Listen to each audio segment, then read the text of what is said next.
Hello everyone, welcome back to my channel Pinky blogs. আশা করি সবাই ভালো আছো, আমিও খুব ভালো আছি। চলে এসেছি তোমাদের সামনে নতুন আর এক রেসিপি নিয়ে। দেখো, তোমরা দেখে বুঝতেই পারছো আমি কি নিয়ে চলে এসেছি। Eggless cake. চটজলদি প্রায় 30 থেকে 35 মিনিটের মধ্যে তৈরি হয়ে যায় চটজলদি নরম তুলতুলে স্পঞ্জি এগলেস কেক। না মাইক্রো ওভেন লাগে, না প্রেশার কুকার লাগে, না কিছু। আমি গ্যাসের ওভেনে করার মধ্যেই প্রায় 30 থেকে 40 মিনিটের মধ্যেই বানিয়ে ফেলেছি এরকম এগলেস কেক। চলো তোমাদের সঙ্গে সেটাই আমি শেয়ার করছি। নিরামিষ দিনে সবাই এটা বানিয়ে নিতে পারো, কারো অকেশন পারপাসেও সেটা বানিয়ে নিতে পারো। তো চলো দেখো, আমি সব কিছু রেডি করে নিয়েছি এখানে। তার জন্য নিয়ে নিয়েছি সবার প্রথমে একটা বোল, আর এখানে 1/4 কাপ রিফাইন্ড অয়েল, চিনিটাকে পাউডার করে নিয়েছি, 1 কাপ ময়দা নিয়েছি, ড্রাই ফ্রুটস, দুধ সবটাই আমি একবারে জোগাড় করে নিয়েছি। সবটাই মেজারমেন্ট করে দেখো, সবটাই আমি কাপের মধ্যে করে নিয়েছি যাতে তোমাদেরকে বোঝানো যায়। আর আমার ঘরে কেক টিন ছিল না, সেই কারণে আমি এরকম সিলভার বড় ছোটো বাটিটা নিয়ে নিয়েছি।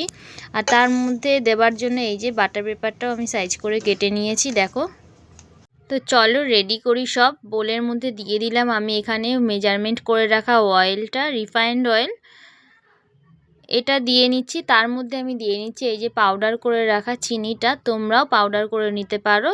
আমি এটা পাউডার বানিয়ে নিয়েছি, এটা দিলাম। আর এর মধ্যে দিয়ে দেবো এই যে মেজারমেন্ট করে কাপটার অনুযায়ী মেজারমেন্ট করে দুধ। এই দুধটা দিয়ে বেশ করে সুন্দর করে মিশিয়ে নেব আমি দেখো। আর যতক্ষণ এটা প্রায় মানে একটা হোয়াইট গাঢ় গাঢ় ক্রিম টাইপের ভাব না আসবে, আমি ততক্ষণ এই হ্যান্ড উইক্স দিয়ে এটাকে ঘুরিয়ে যাব। তো দেখো, এটা আবার ভালোভাবে মেশানো হয়ে গেছে। প্রায় 3 থেকে 4 মিনিট ধরে আমি এরকম করে ঘুরিয়ে ঘুরিয়ে সুন্দর করে টেক্সচারটা তৈরি করে নিয়েছি। এটা একটু সময় নিয়েই করতে হবে। এর মধ্যে দিয়ে দেবো এই যে আমার মেজারমেন্ট করে রাখা সবটাই, কাপ দিয়েই দেখাচ্ছি আমি। এই কাপটা যে ময়দাটা আছে সবটা আমি একসঙ্গে এখন দিয়ে দেব। এবার আমি এটা আলতো হাতে সুন্দর করে মিক্স করে নেব, যাতে কোনো ময়দার কোনো রকম লাম্পস না থাকে। আর যদি আমার পরে প্রয়োজন হয় আমি আরও ময়দা অ্যাড করব। দেখো, আমার টেক্সচারটা মোটামুটি আরও পাতলা রয়েছে, আমাকে আরও একটু গাঢ় করতে হবে, যার জন্য আমি আরও হাফ কাপ মতো ময়দা নিয়ে নিয়েছি। এটাও আস্তে আস্তে অ্যাড করব।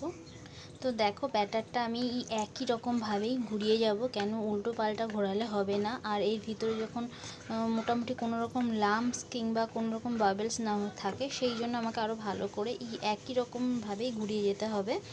এতে যত আমি ভালোভাবে ব্যাটারটাকে তৈরি করব, তত ভালো আমার স্পঞ্জি হবে, মানে কেকটা তত ভালো ফুলবে। আর সবটাই আমাকে এরকমভাবে একই রকমভাবে টেক্সচারটা ঘুরিয়ে যেতে হবে। আর দেখো, আমার ব্যাটারটা ঠিক একদম পারফেক্ট হয়েছে, না পাতলা আছে না টাইট আছে। ঠিক এই পজিশনে আমি এটাকে এখন একটু রেস্টে রাখবো। দেখো, আমি ওভেনের উপর কড়াটাও বসিয়ে দিয়েছি, আর একটা বড় গামলা দিয়ে ঢাকা দিয়ে দিয়েছি, যাতে এটা বেশ সুন্দরভাবে গরম হয়, একদম পুরো পারফেক্ট হিট হয়। সেই কারণে আমি গামলাটা দিয়ে চাপা দিয়েছি। আমার গ্যাসের ফ্লেমটা জোরেই করা আছে। আর এইদিকে আমার এই যে সিলভার বাটিটা রয়েছে, এটার মধ্যে সুন্দর করে আমি তেল ব্রাশ করে নেব।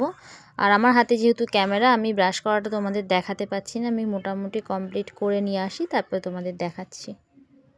তো এখন আমার এটা হিট হোক, আমি ওখানে একটা স্ট্যান্ড বসিয়ে নিই। ব্যাটারটার মধ্যে আমি 1 চামচ, দেখো পুরো 4 চামচের 1 চামচ বেকিং পাউডার দিলাম।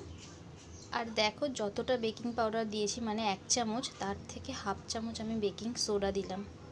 আর যার জন্য আমি কেকটা বানাচ্ছি সে একদমই ভ্যানিলা এসেন্স পছন্দ করে না, তো তার জন্য আমি বেশি দেবো না, জাস্ট 2-1 ফোঁটা।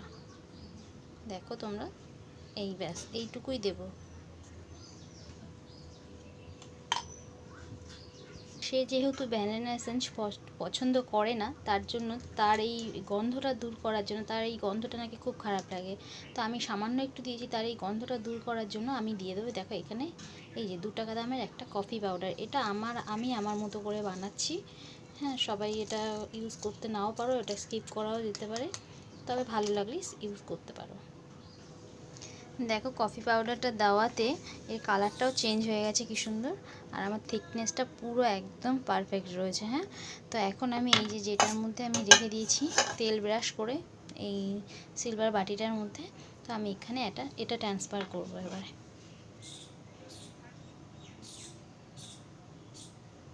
তোমরা দেখতেই পাচ্ছ ব্যাটারটা আমি এই সিলভার বাটির মধ্যে দিয়েছি। এটা এবার আমি এরকম ট্যাপ ট্যাপ করে একটু সেট করে নেব, যাতে ভিতরে কোনো বাবেলস বা কোনো ফাঁকা বা লাম্পস থেকে না থাকে। সেটা জাস্ট আমি একটু সেট করে নেব। দেখো আমার কড়া পুরো হিট হয়ে গেছে। আর এই যে এই জগটার মধ্যে তোমরা নুনটা দেখতে পাচ্ছ, এই নুনটা আমি আগেও আরও দুবার করেছি এই নুনটাতে কেক, জানো তো। তো এই নুনটা আমি রেখে দিয়েছিলাম। দেখো নুনটাতে কেক বানিয়ে বানিয়ে তার কালারটা কীরকম চেঞ্জ হয়ে গেছে। তা আমি কী করবো, এই নুনটা কড়ার মধ্যে দিয়ে দিলাম। তো এর মধ্যে এবার একটা স্ট্যান্ড বসাবো। এর উপরে আমি একটা স্ট্যান্ড বসিয়ে দিয়েছি। আর নুনটা আর কড়াটা মোটামুটি ফুল হিট হয়ে গেছে আমার। এই দেখো আমার ব্যাটারটাও আমি এর মধ্যে এবারে বসিয়ে দেবো। আর এই সিলভার ঢাকা দিয়ে হতে দেবো প্রায়, সিলভার ঢাকাটা দিয়ে ঢাকা দিয়ে দিলাম। এটা প্রায় হতে দেবো এখন 15 মিনিট পরে আমি ঢাকাগুলো একবার তোমাদের থেকে দেখাচ্ছি।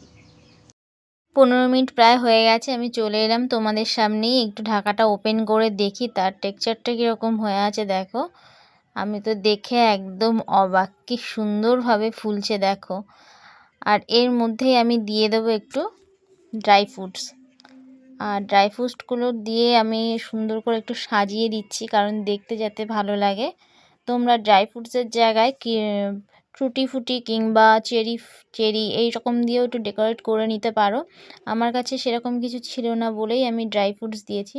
আর তোমরা দেখো একটা জিনিস ফলো করে, যেহেতু আমি কফিটা দিয়েছিলাম আর কফির মধ্যে কিছু একটু দানা দানা হয়েছিল, সেই কারণে ওটা মেল্ট হয়ে কি সুন্দর সাইডে একটা ডিজাইন হয়েছে, দেখেছো?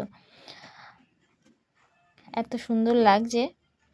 আর পুরোটা আমি দিয়ে কিশমিশ কাজু বাদাম দিয়ে সুন্দর করে একটু সাজিয়ে দিচ্ছি, কেন এইটা যদি আমি প্রথমেই দিয়ে দিতাম না, তাহলে এগুলো সব মানে ফুলে গিয়ে একদম ড্রাই ফ্রুটসগুলো একদম নিচের দিকে তলায় চলে যেত। তো এরকম 15 মিনিট পরে ঢাকা তুলে এইগুলো দিয়ে সুন্দর করে সাজিয়ে আবার তুমি ঢাকা চাপা দিয়ে দাও। তো প্রায় চলে এলাম 35 মিনিট, মানে 15 মিনিট রাখার পর আরও রেখেছিলাম প্রায় 20 মিনিটের মতো। 20 মিনিট পর চলে এলাম তোমাদের সামনেই, ঢাকা ওপেন করলাম। দেখো জাস্ট অসাধারণ, এত সুন্দর কালার এসছে।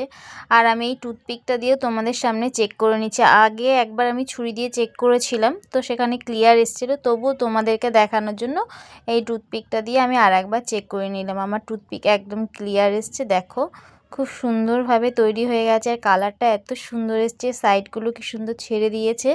আমি তো দেখে মানে এত মনটা ভালো হয়ে গেল যে এত সুন্দর হয়েছে। তো চলো এটাকে আমি এবার, দেখো এটা আমি নামিয়ে পুরো একদম আধ ঘন্টা মানে 30 মিনিটের মতো ঠান্ডা হতে দিয়েছিলাম। তো ঠান্ডা হতে দিয়ে তারপর আমি ছুরি দিয়ে সাইডগুলো এটাকে এরকম করে নিলাম। এবার এই প্লেটটা, এই যে এই প্লেটটা দেখছো, এই প্লেটটা দিয়ে আমি এইভাবে রেখে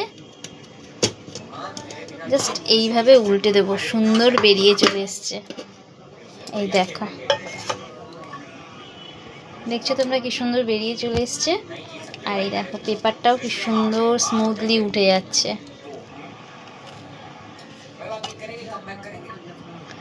আর এইটা বাবা গো, দেখো কেকটা কতটা স্পঞ্জি হয়েছে। দেখো দেখো তোমরা কেকটা কতটা স্পঞ্জি হয়েছে। তোমরাও এরকম ট্রাই করে দেখতে পারো ঘরে, আশা করি সবারই খুব ভালো লাগবে। আমি এটা তোমাদের সঙ্গে কেটে শেয়ার করলাম না, কারণ এটা আমি একজনকে গিফট করার আছে, তাই আমি কেটে শেয়ার করলাম না। কিন্তু আমি জাস্ট হাত দিয়ে তোমাদের দেখিয়ে দিচ্ছি সাইড দিয়ে। দেখো কতটা স্পঞ্জি হয়েছে, দেখো তোমরা দেখে বুঝতেই পারছো। এই দেখো আমি এটা কাট করলাম না। হ্যাঁ, তো এই ভিডিওটা যদি ভালো লেগে থাকে তাহলে লাইক কমেন্ট শেয়ার, অবশ্যই চ্যানেলটিকে সাবস্ক্রাইব করে পাশে থাকবে। যে সকল বন্ধু আমার নতুন এই চ্যানেলে, তারাও আমার চ্যানেলটিকে সাবস্ক্রাইব করে পাশে থাকবে। আর তোমরা পারলে একবার ট্রাই করে ঘরে দেখতে পারো আমার পদ্ধতিতে। যারা একদমই নতুন, যারা একদম কেক টেক বানানোর ধারে কাছে যায় না, তারাও ঠিক এইভাবে ট্রাই করলে আমার তো মনে হয় খুব ইজিলি, খুব কম সময়ের মধ্যে করে নিতে পারবে। তো এখনকার মতো এতটুকুই, দেখা হবে নেক্সট এক ভিডিও, নেক্সট কোনো রেসিপি নিয়ে। টাটা।